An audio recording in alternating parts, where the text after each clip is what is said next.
welcome back to my YouTube channel. I'm Liam and I'm here to do my round 4 review of AFL Fantasy. It was another absolutely poor round. It was a very low scoring round in general, but poor round by me. Just too many underperforming players. It's just so far this year it's a common thing, so I did make the only positive is I did make 177k out of my trades. That's anything that's really benefited this week. Yeah, I went out to 10,000th, which is shocking. It's actually pretty similar to where I was last year, and I ended up going down eventually. But let's go through my team for this week. Rory Laird started on fire, and then Turner went to him and slowed him down a bit. Still a solid 90. Stewart 99. You can't complain. 100 is 99 is very good score for a defender at 700. Is averaging 92. Take it. I would have taken it at the start of the season. Now here we the first disaster. Caleb bloody Daniel 20. Oh, you would have thought, he might have got injured in the first quarter. It's alright. Trade out next week. No, he has played a full bloody game and scored 20. I'm not going to trade him out, but far out, that was a pain to watch. Absolute pain. And the complete opposite with Jaden Short. Absolutely dominated. 113. Bounced back from a couple of average scores. Very pleased. Loved how his role, and I hope he just continues this form. I would rather a difference between Daniel and Short to be less than 93, but unless they're scoring 100 and 193 between each other. But that was a bit of a pain for that difference. But the final defensive line, Markov, I probably called that a bad trade. Now I've summed it as a bad trade. I missed out on GF, missed out on Cumming, who have done so much better than that, but just have to roll it out and hope he bumps it up to about 75. Jordan Clark played a bloody forward pocket role. Just a nightmare to watch. Lucky he got to 63 in the end, but he was struggling at one point, and he's one that needs to go ASAP, and none of my bench players played.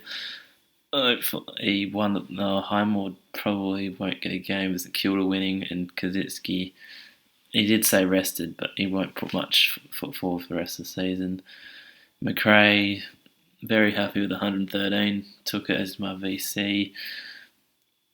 It's very, very solid. You cannot complain. Merritt 115, Taranto 129. That's all you want for premiums. If I get those three doing that each week, I cannot complain. Taranto probably now might not get his forward status, playing a lot more mid, but I take him if he's doing that. He's now averaging 111, so from what I said early on the season, much improved.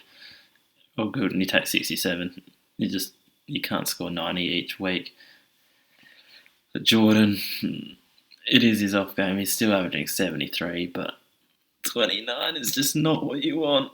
Well, we'll just have to take it and hopefully bump it up. He does play a bit of midfield, but he was stuck on the bench for most of that game, and I was a bit frustrating as Melbourne's midfield dominated and just got a few sneaky ones late just to get to 29, so hopefully he's improved next game, but it's a one to watch. Campbell, solid, 58, again, can't complain. Tommy Power looked to as I said, if he gets midfield time, he'll score, and he got plenty of midfield time, and 91 is very happy.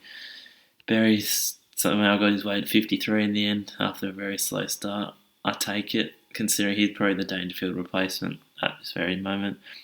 He'll probably go back to the bench, but You can't complain with a rookie scoring 53. 29, yes. 53, no. And Brockman got his way to 49.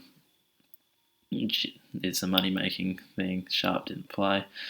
Rux, this is another nightmare with Gorney absolutely dominating. Grundy, you can't back it. 150 last week, it was hard to back up. 93, he's still averaging 113, so that's acceptable. Louis Meek goes 50s when he's on my bench and goes 27 when I need him. I did bring in Tracy this week, and he's scored a 56, so I did lose about 30 on that. No, but I was always going to play Meek over Tracy, not knowing how he had been. Going the forward line, I looped Scott. Yeah, never going to play a 21 with Rove. He sneaked up to 51 late. Again, 50 from a rookie, I take it. 108 from Dunkley, impressive. That's 4 straight tons now for Dunks. Phillips is just boring, averaging 80. He's going to be stuck there for a while because he's not tradable at this very stage. It's just he's not performing. It's just a hope. He's probably someone that's costing me because there's people 300, 200k below him score exactly the same, and that's affecting my price, my team value, which will become important later in the season. Jaden Stevenson got to 85. Can't complain. It's just his role. Hopefully, Noble plays him further up the ground. When he had that 42-point quarter, he did only score. He scored the rest of half his score in the other 3 quarters. But if he gets his role, he can certainly perform. Robinson, I liked his role playing wing/midfield. Just couldn't get his hand on the ball. It was a tough one for wingers that game with swirly breeze. They were just bowling long. And Warner, absolutely amazing. He might end up my F6 for the way half my team's going. So we'll have to wait and see with that. Tracy, very happy with a 56. Cannot complain whatsoever. So that was my team for this week. The top scorers, Miller, Petrarca, Bryan, Gorn, which is a bit Shoal, repaid his owners. Oliver, very impressive. Trelaw, Parker, Crouch, and Bowes, who was a little bit of a miss in defence. So that's the review for round 4. Hopefully yours did better than me, and I'll see you on Thursday, my preview of round 5. Thanks for listening.